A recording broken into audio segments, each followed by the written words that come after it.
Olá e bem-vindas e bem-vindos ao O Prazer é Todo Meu, um podcast sobre sexualidade, saúde e relações, onde se fala sobre aquilo que nós sabemos. Mas a pergunta é, será que sabemos?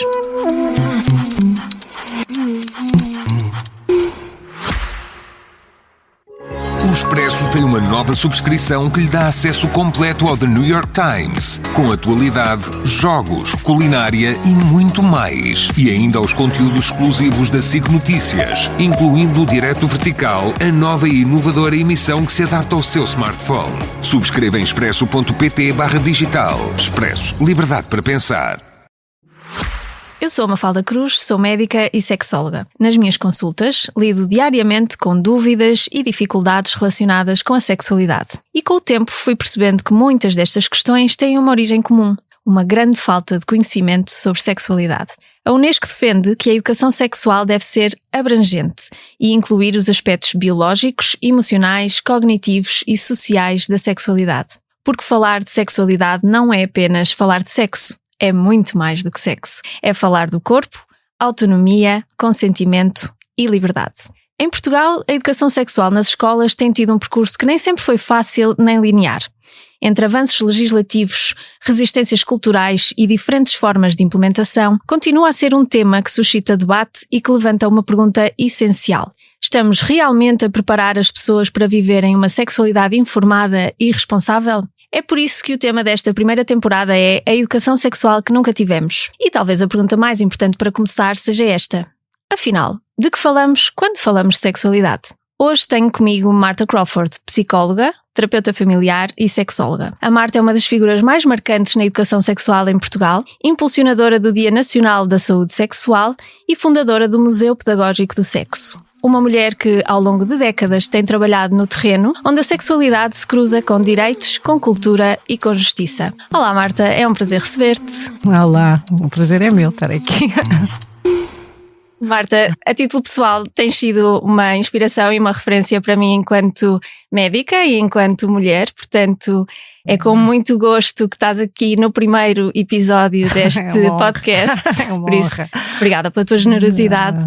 E Marta, eu teria muitos assuntos para falar contigo, portanto foi difícil escolher os temas, mas vamos ao propósito desta primeira temporada, que é falar de educação sexual. Porquê é que é importante que as pessoas tenham acesso à educação sexual? As pessoas com a educação sexual conseguem ter, de facto, a oportunidade de ter depois uma experiência, uma vivência da sua própria sexualidade feliz, não é? Em termos práticos. E a felicidade, para mim, tem a ver com esta capacidade de estar em relações ou consigo próprio de uma forma tranquila, sabendo definir os limites que cada pessoa tem que ter relações com consentimento, ter informação suficiente para tomar uma decisão, e nós sabemos que a educação sexual traz-nos isso, não é?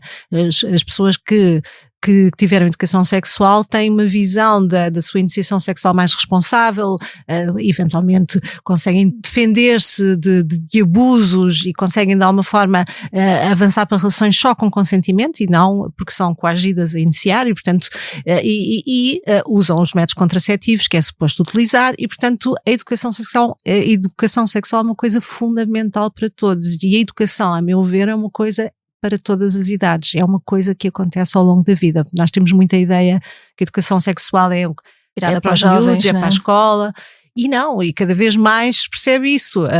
Eu, ao longo das várias coisas que fui fazendo ao longo da vida, percebi muito isso, ou seja, o primeiro, assim, grande momento em que eu percebo que as pessoas não têm educação sexual é quando faço o AB Sex aqui em 2005, em que as pessoas mandavam imensos e-mails com dúvidas, pessoas adultas, pessoas mais velhas, todas as idades, com dúvidas que para mim fazia-me estranheza que as pessoas não tivessem já essas respostas, ou seja, numa idade muito adulta ainda com muitas dúvidas, o que significava uma vivência com alguma dor, sofrimento, inquietação, não é? Uma das coisas que eu tenho vindo a perceber à medida que vou fazendo consultas também é que não podemos assumir nada sobre aquilo que as outras pessoas sabem sobre sexo, não é? E sobre sexualidade, e aquilo que nos parece óbvio não vai ser para o outro. Essa é uma grande aprendizagem. Eu sou muito repetitiva e aprendi que ser repetitiva era importante, porque as pessoas nos temas da sexualidade muitas vezes primeiro tinham um certo embaraço, uma certa vergonha e portanto só captam uma parte da informação, não é? Portanto, estás a dizer qualquer coisa e a outra pessoa só vai captar uma parte da informação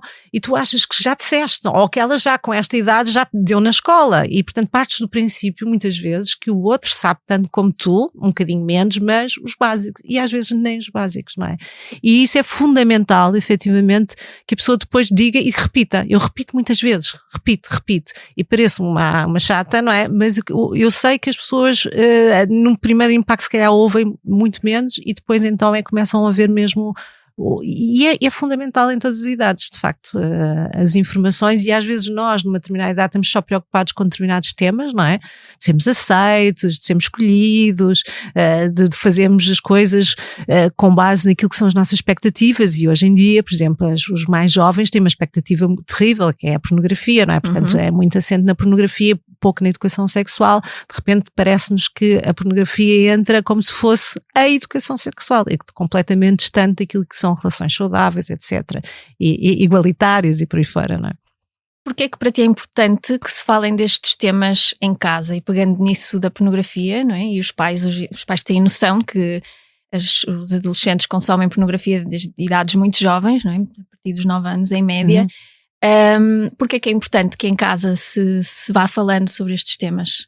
Eu acho que, quer dizer, a educação sexual que tem em vários sítios, não é? Está em casa, não é? E está na escola, não é? Qual deverá ser o papel das escolas também? O papel da escola, e está na sociedade através de múltiplas plataformas. A educação em casa é muito importante, mas nós sabemos que muitas famílias e muitos pais ou muitos cuidadores não estão capacitados porque têm vergonha, porque nunca tiveram educação sexual, porque não sabem o que é melhor. Muitas vezes é melhor dizer que não é? Porque isso previne que os seus filhos eventualmente se iniciem sexualmente, e muitos pais acharem que não se devia falar de educação sexual nas escolas, o que eu acho um disparate, porque é fundamental que haja essa informação que é dada e que vai para além do funcionamento da reprodução ou da contracepção ou das infecções sexualmente transmissíveis. Tem que ser uma educação para o prazer, não é? Tem que ser uma educação para o respeito, para a capacidade de comunicação íntima, que não existe em lado nenhum. Nós não somos educados a falar intimamente sobre aquilo que nos dói, aquilo que não queremos, os nossos limites, até onde queremos ir, e portanto isso deveria ser treinado, não é? Com medidas mais práticas, não é? Não é só dar informação e dizer as coisas, porque isso, não é? As informações sobre as doenças, ou a informação sobre quais são os métodos contraceptivos, ou como é que funciona o aparelho reprodutor, nós conseguimos aceder a esse género de informação de uma forma mais ou menos simples, hoje em dia, através da internet, através dos livros que existem, muito sobre isso. Agora, o que falta à maior parte dos miúdos adultos, não é? Miúdos e depois adultos, é esta coisa de mastigar a informação, ter uma coisa de debate. Se eu estou muito solitária atrás do meu ecrã a investigar ou ir ao chat GPT a fazer perguntas e ter resposta, falta-me depois aquilo que é a conversação, o diálogo. O diálogo é uma coisa fundamental para a gente interiorizar ideias e perceber as diferenças dos outros e trabalhar as questões dos tabus, dos preconceitos, da diferença, não é? E portanto é fundamental que haja espaços para isso. A escola deveria também proporcionar isso, não é? A sociedade em geral e as escolas e todas as... Achas que isso tem acontecido? Não tem acontecido, infelizmente, não é? Os pais, por um lado, há pais muito puritanos, a gente já assistiu a muitas situações dos pais e dos posicionamentos dos pais no nosso próprio país, coisas que são absolutamente fora para mim... Se isto da sexologia fosse uma ideologia, sim, não uma ciência. Ideologia, se não fosse uma ciência, como falar de sexo vai fazer com que os meninos, os filhos comecem a ter sexo muito mais cedo e, portanto, temos que os proteger, nós temos que dar os nossos pontos de vista e, portanto, não pode haver outras, mas isso é viver num mundo dentro de uma bolha, não é? Portanto, os pais deveriam querer o melhor para os seus filhos, e o melhor para os seus filhos é terem informação e terem capacidade e autonomia e responsabilidade de serem eles a decidir sem os papás, porque quando eles se iniciam, quer seja numa relação consensual, quer seja numa relação abusiva, aqueles que estão mais preparados com essa informação são aqueles que se defendem melhor e que dizem não quero ter sexo sem preservativo, por exemplo. Basta uma vez para que aconteça aqui uma situação que eu não quero. E ter essa capacidade, essa firmeza, não se faz só porque o pai diz que não, ou a mãe diz que não, ou porque vão à missa. Não é? E portanto tem que haver efetivamente espaços de vários espaços diferentes para além da escola. não é? E eu acredito que para além da escola, na iniciativa que eu tive do Musex, a ideia é essa, é criar espaços diferentes da escola, mas que os miúdos viessem, que fosse possível falar sobre estas matérias, não é? Portanto, noutro contexto. Noutro contexto. E desde miúdos, porque não é na adolescência que os miúdos de repente nascem para a vida. Isto tem que ser um processo desde o... Ainda se tem a ideia de que os pais devem ter a conversa, mas normalmente quando os pais vão ter a conversa já é tarde, já é muito tarde, já não está nada interiorizado, não é? Ou seja, para eu perceber que é mesmo fundamental usar um preservativo, tem que se falar muito mais cedo, não é quando já se está a usar, porque senão é quase como se o preservativo, por exemplo, fosse uma espécie de, sei lá, de um esqueleto no museu de história natural, não é? Porque as pessoas têm uma relação com aquilo que não é uma relação prática e, portanto, aquelas pessoas que brincam com isso, eu costumo contar que os meus filhos tinha materiais, às vezes porque ia às escolas ou por outras circunstâncias, tinha muitas coisas lá em casa e não estavam escondidas, eles falavam comigo abertamente sobre isto, claro que com as devidas diferenças de idade e do género, portanto mais à vontade, ela mais à vontade do que ele, mas lembro-me, conto esta história porque é interessante, que o meu filho devia estar no primeiro ciclo, já não sei qual era exatamente o ano, e tenho dois amigos lá em casa, estão a brincar e eu tive que ir buscar não sei o quê e voltar, e eles ficaram ali aquele bocadinho e quando voltei percebi que tinha havido ali uma certa atrapalhação, e a atrapalhação era o quê? Eles tinham descoberto aquelas coisas dos preservativos, não é? E então estavam a experimentar os preservativos. Preservativos de adulto, não é? Experimentar nos seus pequenos pênis, é logo o primeiro trauma, não é? Do tamanho.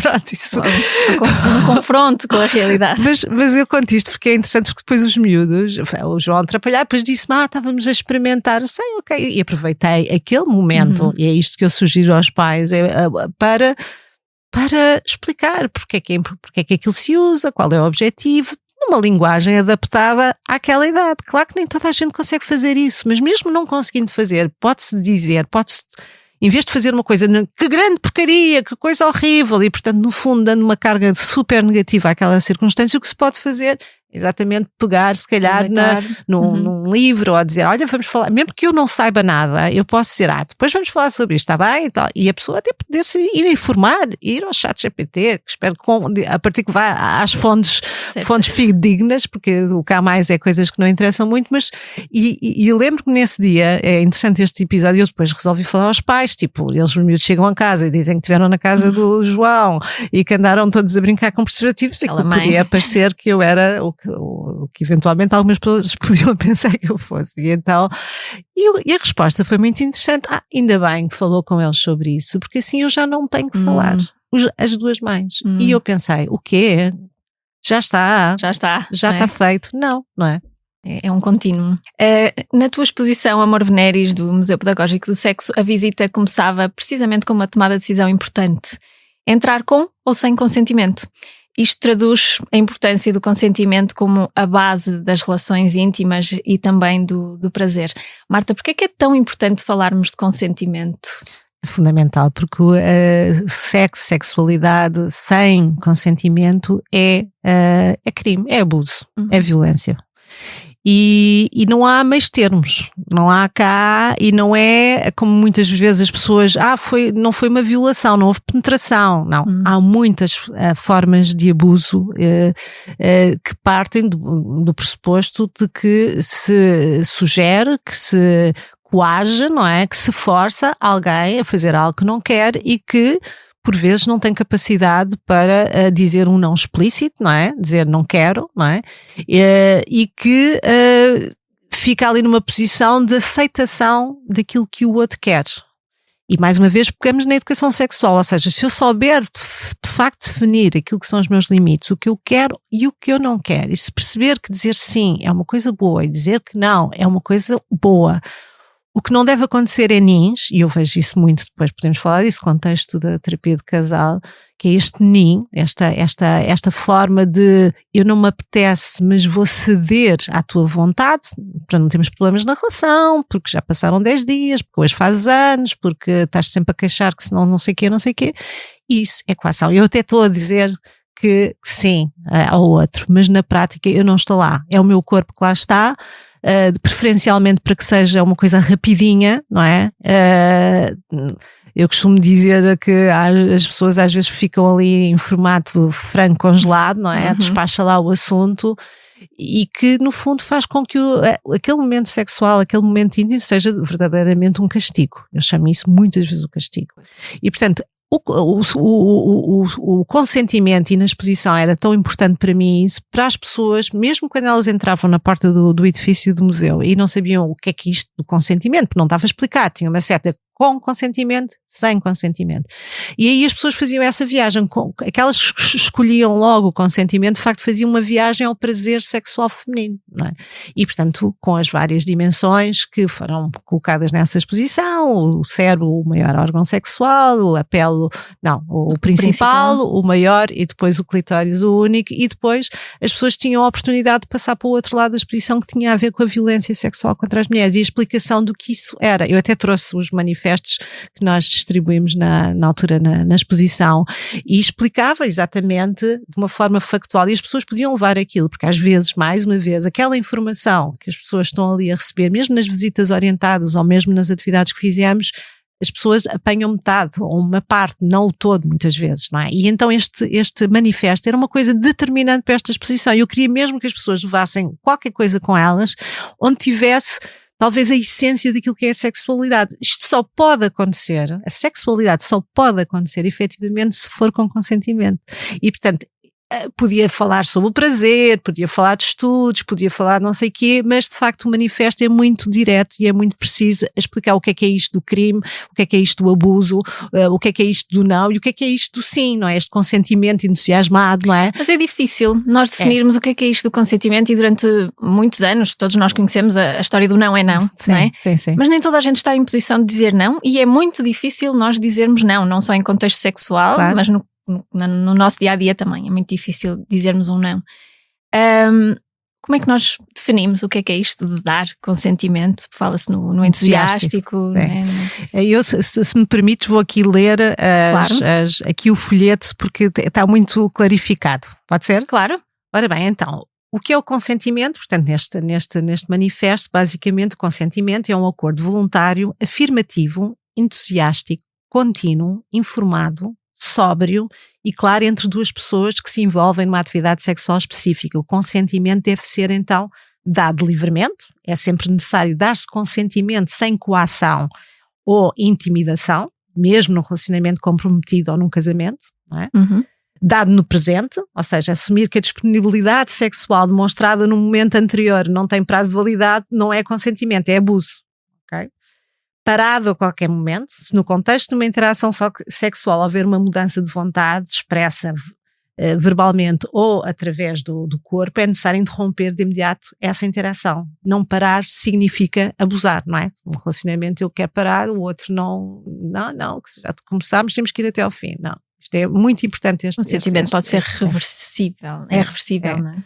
Totalmente informado, não é? As pessoas envolvidas têm de definir os seus limites e concordar no método de proteção, por exemplo, a utilizar, não é? Não é dizer, não, eu não estou habituado a usar preservativo, ou não é tão sexy, ou não sabe tão bem, e portanto forçar o outro a que isto possa acontecer. E o entusiástico, se há envolvimento entusiástico na atividade sexual e se deu permissão verbal para cada atividade sexual, então nesse caso o consentimento é claro e inequívoco. Se há nervosismo ou insegurança, então deve-se parar e falar sobre o assunto com calma, ou seja, quando não se sabe, quando estamos ali a navegar na maionese, é melhor sermos mais pelo não é? É porque se calhar não estou preparado para mais isto, mesmo que seja um nervoso de excitação, não é? Mas podemos interromper, não tem que ser específico para cada ato, não é? Não é concordar com tudo, já fizeste isto, tens de fazer o menu completo e sóbrio. Obviamente sóbrio, sempre que uma pessoa se encontre sob a influência de álcool, drogas ou medicamentos, esteja a dormir ou não esteja totalmente acordada e não seja capaz de dar legitimamente o seu consentimento, não se deve avançar para um ato íntimo. E isto também acontece infelizmente e estamos já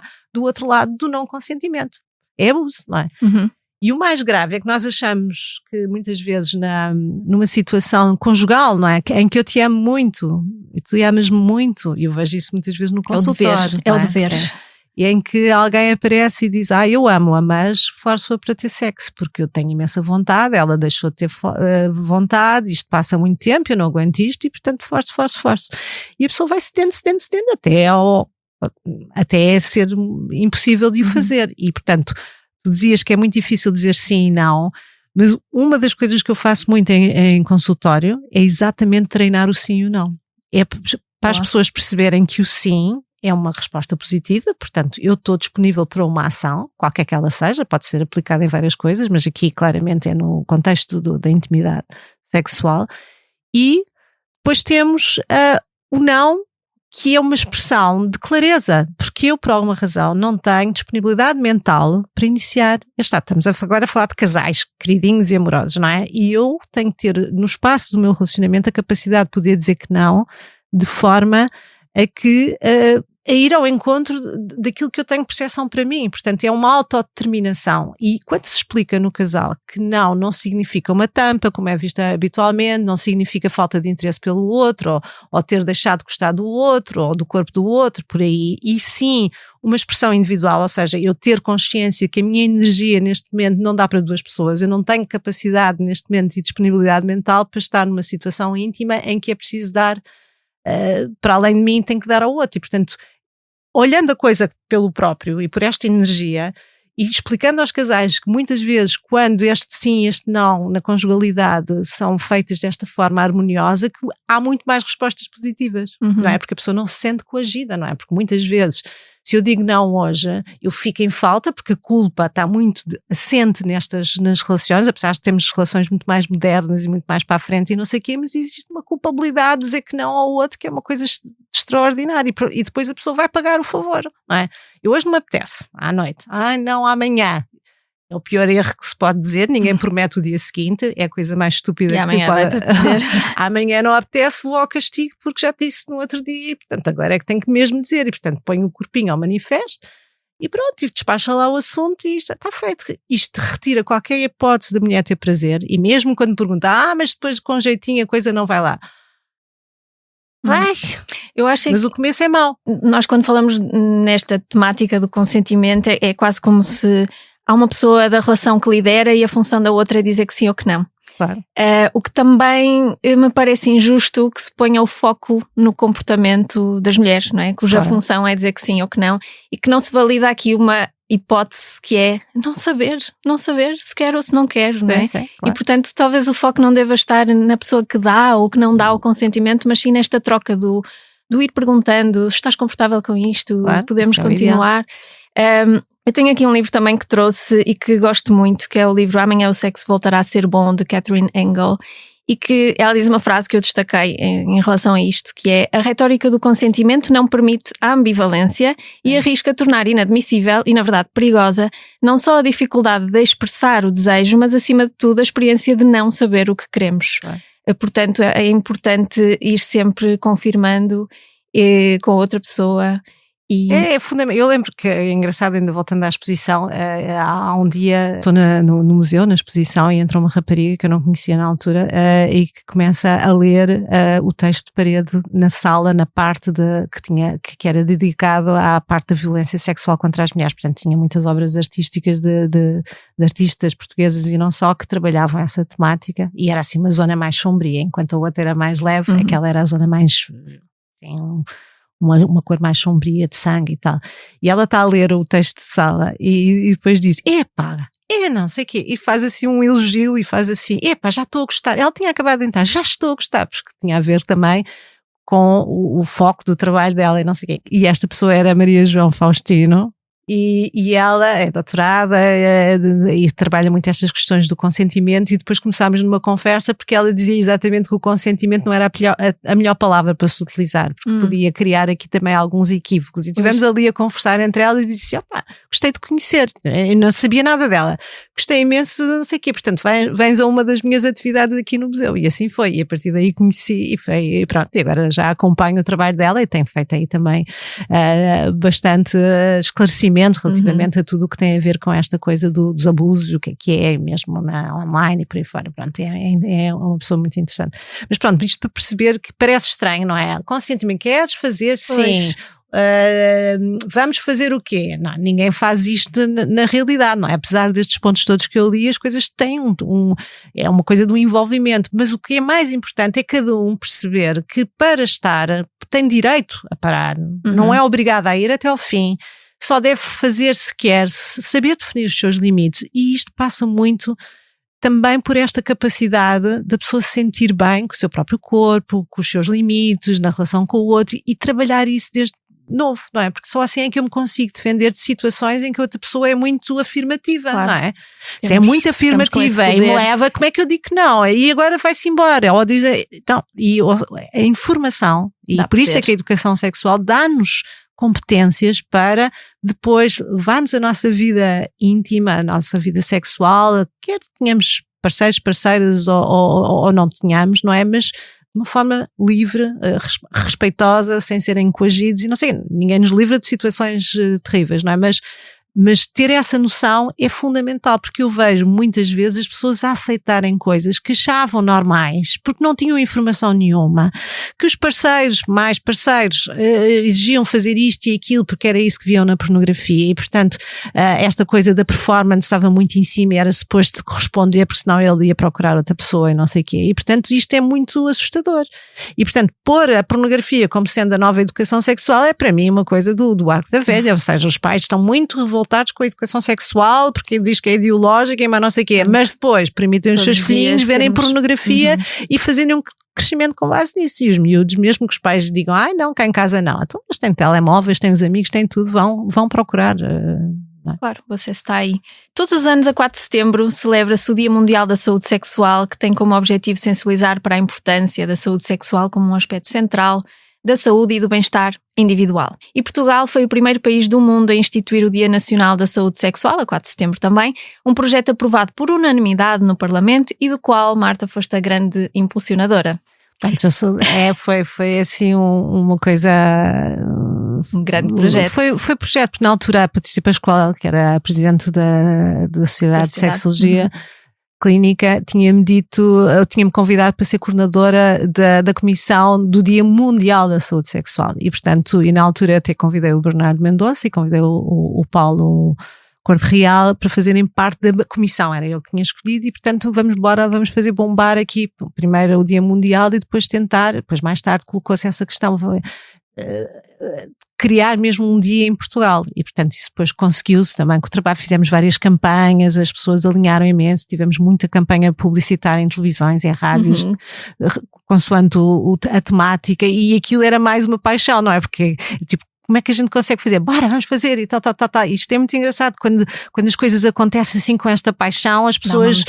É uma motivação, né? Portanto, completamente voluntário o trabalho na comissão, era completamente, tirou-nos muito tempo, sim, mas deu-nos imenso gozo, sim, e portanto conseguimos fazer muitas coisas, sim, e a última de todas foi exatamente, enfim, através da Isabel Moreira, que conseguiu pôr isto em votação na Assembleia, e por unanimidade, todos os partidos. Será que hoje em dia seria aprovado por unanimidade? Mas com os mesmos partidos, na altura, porque isto foi em 21, os partidos eram os mesmos, estavam, podia haver uma diferença em termos de quantidade de deputados para cada uma das, mas foi aprovado por unanimidade, e portanto foi muito importante ser o país dianteiro a fazer isso. Não existe em mais nenhum sítio do mundo um dia nacional específico, é sempre o Dia Mundial que é comemorado, e portanto todos os anos é definido um tema. Todos os anos é definido um tema que deve ser honrado e do qual devemos falar nesse ano, e em 2025 o tema escolhido, e muito bem, foi justiça sexual.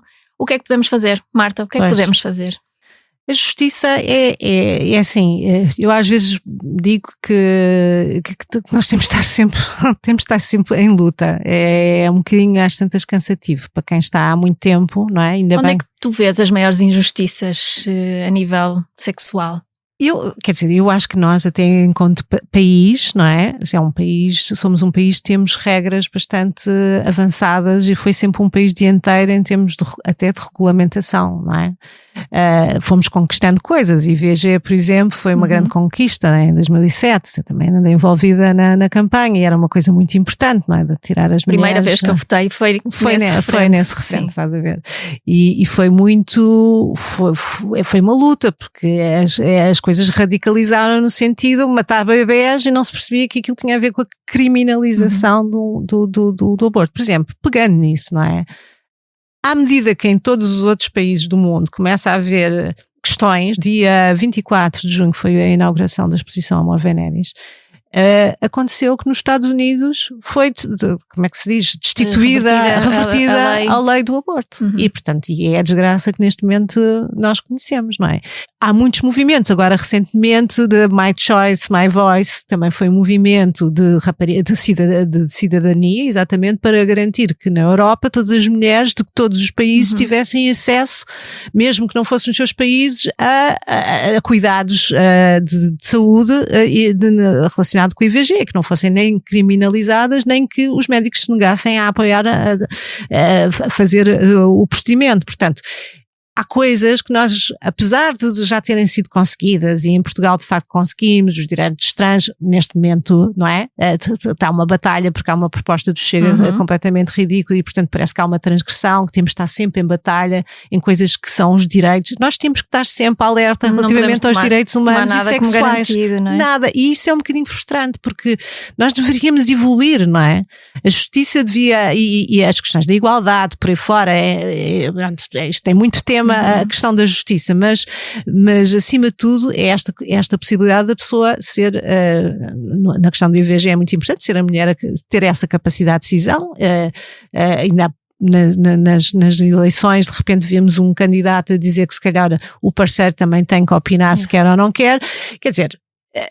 Como é que é? Estamos em regressão, estamos a ser conservadores, estamos outra vez a querer pôr as mulheres debaixo do braço, como foi durante centenas e centenas de anos. Não, as mulheres querem igualdade, não querem ser superiores aos homens, querem ter os mesmos direitos, capacidade financeira, ter o mesmo prazer, ter o mesmo tempo, não é? A gente vê os usos dos tempos de mulheres e homens relativamente à família, percebe-se as grandes diferenças, não é?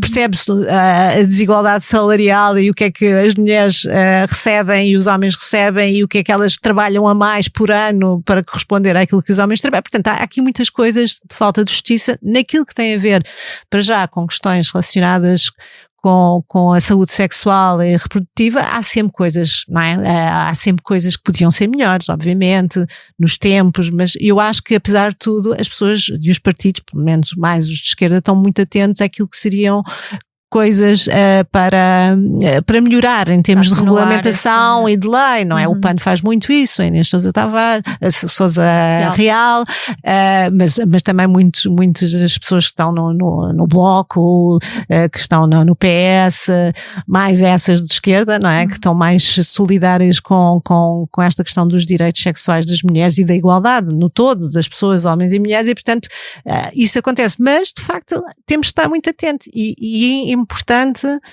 que haja sempre mais pessoas também a defender isso, porque de facto estar sempre em luta, ser ativista, a defender é muito cansativo, porque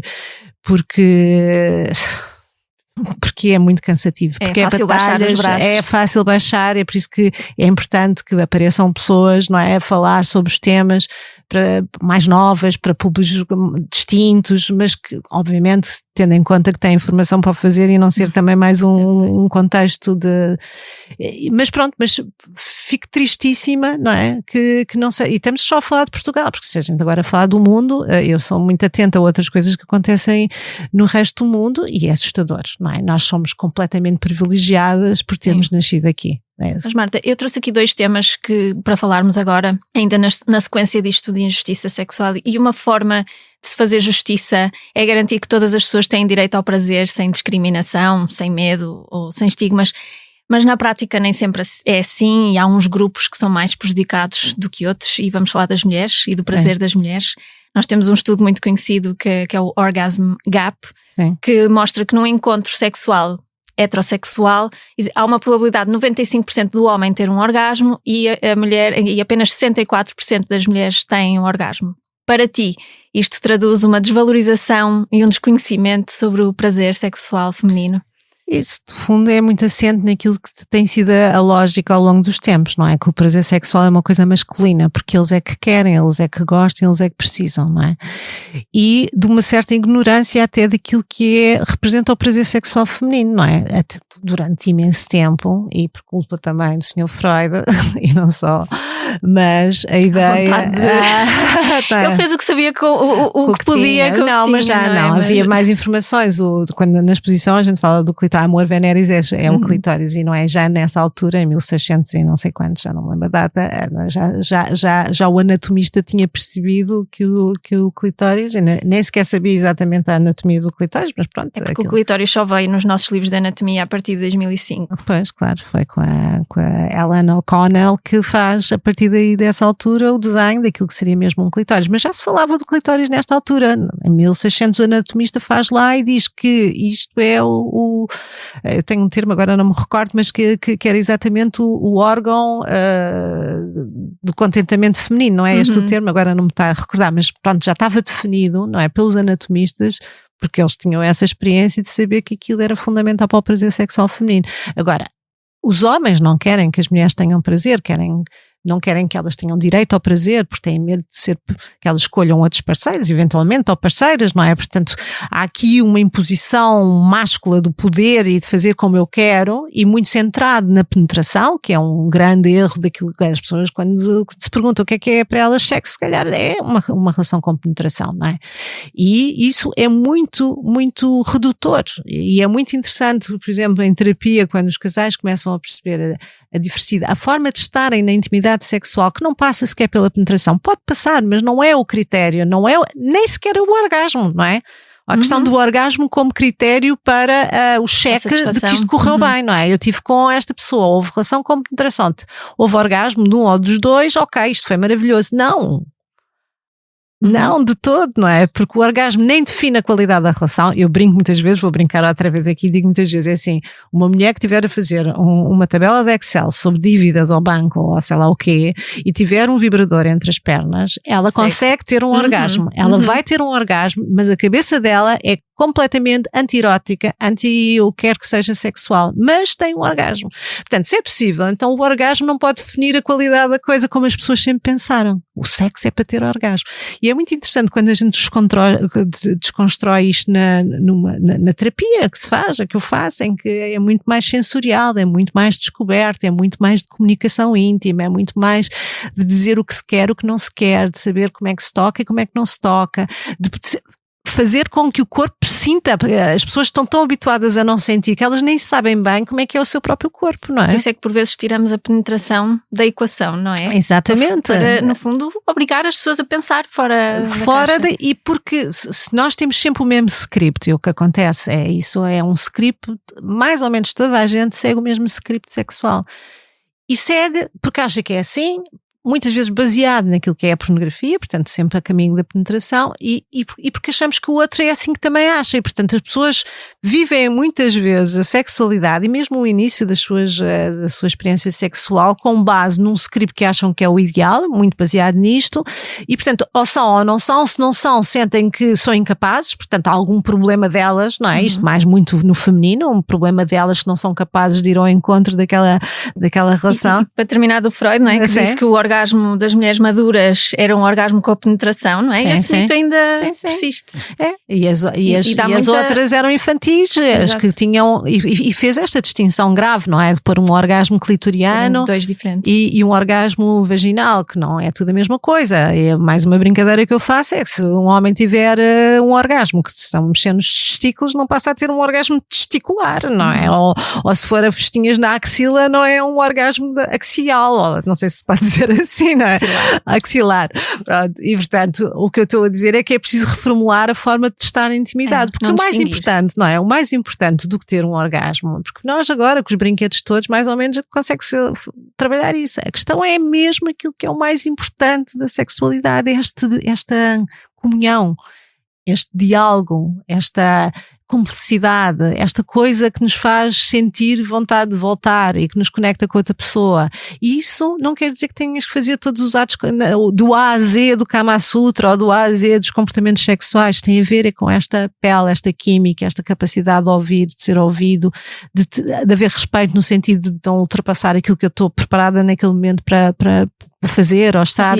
A viagem, não é? E a viagem é o mais importante. Eu estou convencida daquilo que são as várias formas de entender a resposta sexual, de acordo com os investigadores, mas grosso modo dividindo em 3, que não é muito correto, mas pronto, pensando no desejo, na excitação e no orgasmo, para mim a excitação é de facto a viagem, o sítio certo para se ter essa experiência tão maravilhosa que queiramos voltar, não é?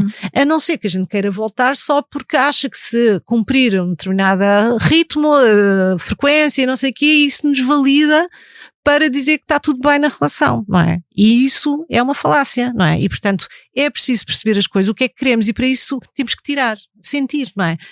A terapia traz isso porque a pessoa de facto de repente está conectada com o outro de uma forma diferente, uma forma muito sensorial, muito a ouvir o corpo, com essa capacidade de eu estar só agora centrada em mim e agora tu estás só centrada em ti e depois vamos trabalhando isto em conjunto. E é interessante essa enorme descoberta, e seria ideal que toda a gente tivesse isso, os miúdos todos, mas vai-se falar de sexo propriamente dito com os miúdos, não é?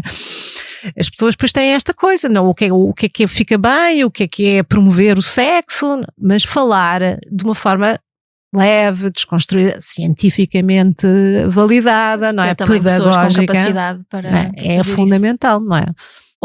Outra questão que eu acho que é injusta, e que nos leva aqui para o segundo tema da justiça sexual. E, recentemente nós conhecemos os resultados do estudo SHAPE, que nos mostrou que mais de metade da população portuguesa está insatisfeita com a sua vida sexual. Estávamos aqui a falar da viagem e da satisfação.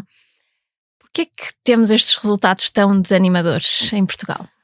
Eu acho que as pessoas não têm muito tempo para a intimidade, não é? Não têm tempo, por um lado, para a intimidade, por outro lado, não falam sobre a sua própria intimidade ao longo, não é? Não vão fazendo, não vão ajustando as suas dificuldades ou as suas necessidades, não é? Através de um diálogo íntimo que permita criar mudanças, não é? As pessoas empurram com a barriga a sua intimidade. É assim. Eu não sei, tem orgasmo, não tem orgasmo, e é muito engraçado ver que as pessoas às vezes têm uma ideia do que é o suposto ser um bom amante, não é? E depois percebem que está muito distinto às vezes daquilo que é verdadeiramente o que lhes dá prazer, não é? E portanto eu posso até cumprir, até posso ter uma frequência, até posso ter um orgasmo, mas se aquilo não me entusiasma por aí além, não é? Então falta aqui muita coisa, e isso só se consegue resolver através de um diálogo íntimo entre as pessoas envolvidas, não é? E por isso é que eu acho que existe também agora um desinteresse e também há falta de tempo. As pessoas estão assoberbadas com tudo, têm as redes sociais que ocupam muito espaço, para além do trabalho, dos filhos, da família, consoante se têm os pais para cuidar, se têm os filhos para cuidar, se eles são pequenos, se estão enfiados na cama, portanto tudo é argumento, mas toda a vida foi argumento, não é? Mas pronto, vivemos numa sociedade neste momento um bocadinho mais acelerada. E com a carga laboral que temos, a falta de tempo para os hobbies, para termos hobbies, para fazermos coisas que gostamos, incluindo para usufruir do prazer sexual, não é? Obviamente, e para tu teres tempo para ti própria, não é? Para o outro ter tempo para si próprio, não é? E para depois então ter disponibilidade mental para este encontro íntimo. Eu falo muito de disponibilidade mental, mesmo como um princípio, chamemos assim, uma regra básica para que efetivamente haja a possibilidade de haver maior conexão naquele encontro, não é? Se eu não tenho disponibilidade, se eu dou o jeitinho, se faço porque estou com sentimento de culpa, esta equação é completamente errada. Eu costumo muitas vezes afirmar que a equação culpa e pressão é o pior que pode haver dentro da sexualidade, porque eu pressiono, porque eu acho que tenho que pressionar, porque senão tu nunca queres e não sei o quê, e depois a pessoa cede e o relacionamento íntimo é uma equação de pressão e de cedência, e isso, a viagem vai ser uma porcaria. Ou mesmo que haja ali um bocadinho um sopro, vai ser uma porcaria, porque muitas vezes nestas circunstâncias, e mais as mulheres mais uma vez, acabam por se colocar naquela posição rápida para que ele tenha um orgasmo, para despachar o assunto, porque não querem, não é? E portanto vão ao castigo, já vão ao castigo, portanto bora lá que isto seja muito mais rápido. E portanto tudo isso é pôr o corpo ao manifesto para uma coisa que não se deseja, que não se quer, que não se tira prazer, e portanto que depois já há tudo muito mais interessante, fazer uma sessão de cerâmica, ou de yoga, ou de não sei o quê, é muito mais interessante do que estar a ver a série do que... Claro, é muito melhor, não é? Portanto, eu acho que justifica um bocado, mas também justifica a falta de capacidade. Muitas vezes, eu acho que as pessoas, apesar de tudo, falam mais sobre a intimidade umas com as outras, têm maior essa capacidade, mas também ainda têm imensos preconceitos. Eu vejo, não é? Todos os dias, pessoas que dizem coisas no consultório completamente esclarecidas, pessoas, até colegas, não é? Pessoas, nós achamos que têm acesso à informação e que são esclarecidas e que são até muito determinadas nas suas profissões, e depois vemos ali as coisas que aceitam, que não aceitam, os limites e claro, portanto há aqui uma grande baralhação, é como se a vida íntima fosse uma coisa que se tivesse que aguentar, enquanto que depois temos montes de bandeiras naquilo que é o resto da vida profissional e por aí fora e pública, não é? Mas de facto temos que ter aprender, e aprender só desde pequeno, é falar sobre as coisas, é rir das coisas, o sentido do humor na temática da sexualidade é muito interessante, não é? Nas famílias, com histórias, com não sei, e ao longo, grupos e coisas, só faz bem, não é? De mesmo coisas em que o outro é do contra, não é? Pronto, mas... Conselhos práticos é que tu dás, tendo em conta que, olha, não conseguimos mudar a nossa herança cultural de um dia para o outro, não conseguimos sair do emprego que odiamos de um dia para o outro, nem mudar de parceiro de um dia para o outro. Mas na prática, que conselhos é que dás, assim, para quem gostaria de melhorar um bocadinho a sua saúde sexual? Eu acho que a pessoa tem que se ouvir em primeiro lugar, não é? Não é só ir ao encontro daquilo que é as estatísticas, é suposto na minha idade ter um parceiro, é suposto ter sexo X vezes, é suposto dar o pino. Não, é tentar ouvir efetivamente a voz interna. As mulheres têm o tal famoso sexto sentido, mas isto é igual para homens e para mulheres. É não ir atrás daquilo que os outros esperam de nós e daquilo que são as expectativas exatamente para a idade, ou familiares, ou por aí fora, mas tentar em primeiro lugar ouvir-me e perceber o que é que eu quero. E para isso não tenho que ter medo de estar só, não é? Porque as pessoas têm muito medo dessa solidão de não ter parceiros, de ser diferente do grupo de amigos que já estão e que já estão alinhados e que já vão ter filhos e que, portanto, no fundo, se tivéssemos falhado. Portanto, porque apesar do ciclo da vida já não ser tão certinho como aqui há uns anos atrás, o que é certo há quem ainda existe uma grande expectativa face à idade, o tempo da maternidade, por exemplo, o ter um parceiro ou parceira, não é? Ter filhos X ou 2 ou não sei o quê, pronto. E, portanto, isto tudo é muito exigente, não é? E cria um sofrimento atroz e leva muitas vezes as pessoas a tomarem decisões que não são boas para elas, só para corresponder a esses padrões, não é? E portanto eu diria que o primeiro passo é mesmo ouvir-te. O que é que tu queres? O que é que tu não queres? O que é que tu não sabes? O que é que tu tens receio? Porquê é que tens receio, não é? Isto não há bem nem mal, as pessoas não fazem bem nem mal, precisam de ser esclarecidas, não é? O que é que eu precisava de fazer para sentir mais à vontade com este tema? Fazer psicoterapia e procurar alguém dentro desta área, mas cuidado, alguém dentro desta área e não aquelas coisas de fim de semana de formação que não é? Que são não sei o quê, mas que depois não acabam por criar novos mitos. Portanto, ir procurar informação fidedigna, não é? Falar com grupos, tentar falar com amigos, não é? É um grupo mais reservado e mais contentor, não é? Tentar ler livros, ser curioso. Portanto, se eu não consigo, tentar informar-me, não ter pressa. O sexo e a sexualidade não têm prazo de validade. E cada vez é melhor, não é? Nós também sabemos, não é? E por acaso um estudo que fizemos associado ao Museu Pedagógico do Sexo, o estudo que foi até liderado pela Patrícia Pascoal, Prazer Sexual, e os seus correlatos, percebia-se isso. As mulheres, por exemplo, mais velhas não tinham tantos problemas relativamente ao seu próprio corpo, na relação com outra pessoa, estavam muito mais livres, porque as pessoas têm uma outra maturidade, são capazes, se calhar, de dizer que não com maior facilidade, não é? Isso é animador. Não é? E, portanto, há aqui uma esperança, eu às vezes brinco e digo que isto vai ser sempre cada vez melhor, não é? Pronto, pois claro, temos as menopausas da vida, temos as alterações hormonais, temos outra, uma fase também de crise nessa altura, temos que reaprender outra vez, a educação sexual mais uma vez é fundamental, e é tão fundamental em todas as idades, mesmo quase até ao caixão é necessário para também desmistificar tudo o que tem a ver com tantos preconceitos que existem ainda, e mesmo que sejamos todos mais para a frentex, não é? Nós agora estamos a viver no retrocesso outra vez, não é? As questões da sexualidade às vezes estão mais abertas, sobe e depois desce, e depois é o que se tem visto. Estamos a terminar e esta temporada tem como tema a educação sexual que nunca tivemos. Por isso, pergunto-te, Marta, que educação sexual é que tu tiveste? A minha educação sexual não foi assim espetacular, portanto eu sou de uma família… Não se falava de sexualidade em casa? Não se falava, portanto eu era uma família católica, não é? Progressista, mas católica, e portanto a minha mãe não falava especificamente, ela é muito orientada para a profissão dela também, para o trabalho e tal, e meu pai também se calhar não tinha à vontade para falar com as filhas e tal, pronto, mas portanto não havia muito conversas sobre isso. Se houvesse, eu acho que eram mais punitivas, não é?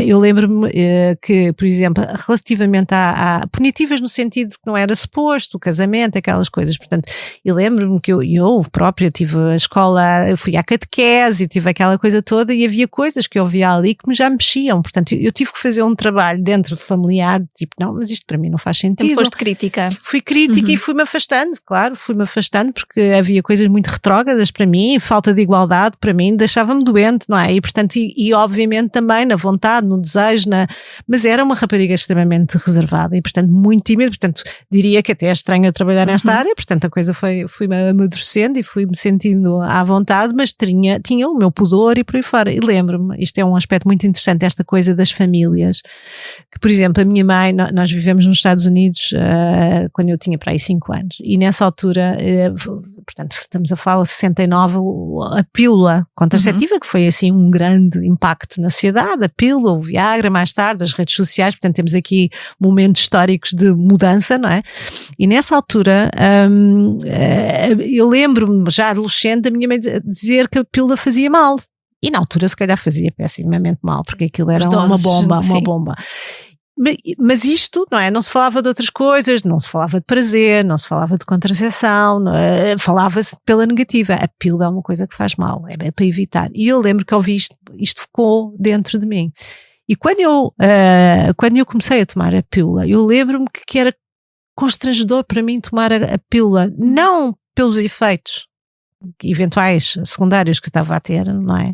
Mas por esta coisa que vinha de trás, esta mensagem, era quase como se eu tivesse a contrariar, não era tanto começar sexo antes do casamento, não é? Porque isso também podia ser um dos discursos, era mais aquela coisa tinha ficado ali presente. E é muito curioso, nós de facto somos filhos e netos de alguém, e esta força familiar, aquilo que se diz, às vezes que se diz, porque se acha que é prevenção, não é? As pessoas achavam que dizer que não, ou dizer que está proibido, que isto era uma forma de prevenção, sei lá, de abusos sexuais, a gravidez na adolescência, que era um dos grandes medos dos paizinhos, não é? Mas não é? E portanto estás a ver, havia isto, mas a influência que até em mim teve alguns conceitos familiares depois para, depois na minha própria experiência pessoal, portanto não tive muito, apesar de sermos 3 raparigas e um rapaz, não houve muito essa conversa, fui fazendo através do conhecimento, através da informação, fui à procura. Curiosidade também. É isso. Muito bem. Para terminar, queria-te perguntar que recomendações, se tens alguma recomendação de recursos, como livros, séries ou filmes, para quem queira aprender mais sobre sexualidade? Eu acho que dos filmes, eu aprendi que sempre que dou sugestões de filmes no consultório e que as pessoas não gostam mesmo do que eu, ou acham uma seca ou acham espetacular. E um bom exemplo era como é que se chama? A Amante de Lady Chatterley, um filme que depois houve aqui uma republicação, um filme feito francês de 3 horas, uma vez dei essa indicação. Uma pessoa e ela foi ao cinema e saiu a meio, porque aquilo não era o estilo dela, filme francês. Portanto, eu acho que em cada idade tem que procurar, e essa procura individual é uma coisa fundamental. Não ir só para coisas de tipo Sombras de Grey, que é uma charupada, mas para fazer uma certa investigação através dos contos, essa pesquisa já é importante. Mais do que uma sugestão, mas pronto, há séries, não é?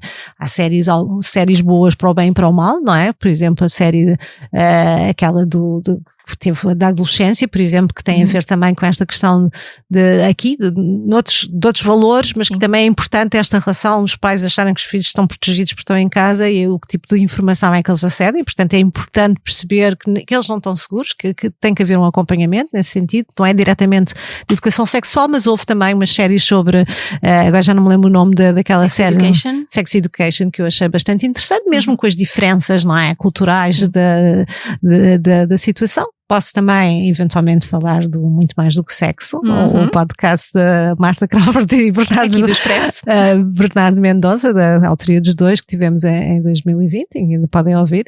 E pronto, e acho que sempre os recursos da APF, eu dou sempre isso como uma grande sugestão, portanto a Associação do Planeamento de Família tem feito um trabalho belíssimo, são para mim os grandes responsáveis por muitos avanços no que tem a ver com estas questões da educação sexual em Portugal, e têm feito muito trabalho e tem feito muitas frentes e tem tido essa preocupação, acho que são mesmo os pais da educação sexual em Portugal, as várias pessoas que passaram por lá e esse empenho, e tiveram que desbravatar muita coisa que agora já está muito mais fácil, não é? Naquele tempo era muito pior, pós 25 de Abril, por aí, não é?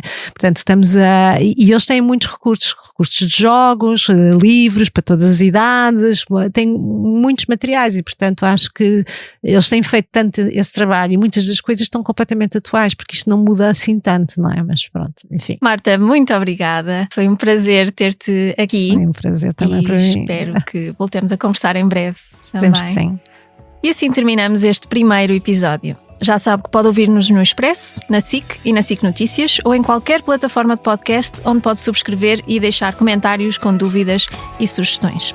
Por aqui o prazer foi todo meu, mas agora também é seu. Este episódio teve sonoplastia de Salomé Rita e Gustavo Carvalho. A capa é de Tiago Pereira Santos, coordenação de Joana Beleza e direção de João Vieira Pereira. Eu sou a Mafalda Cruz e volto na próxima semana com todo o prazer.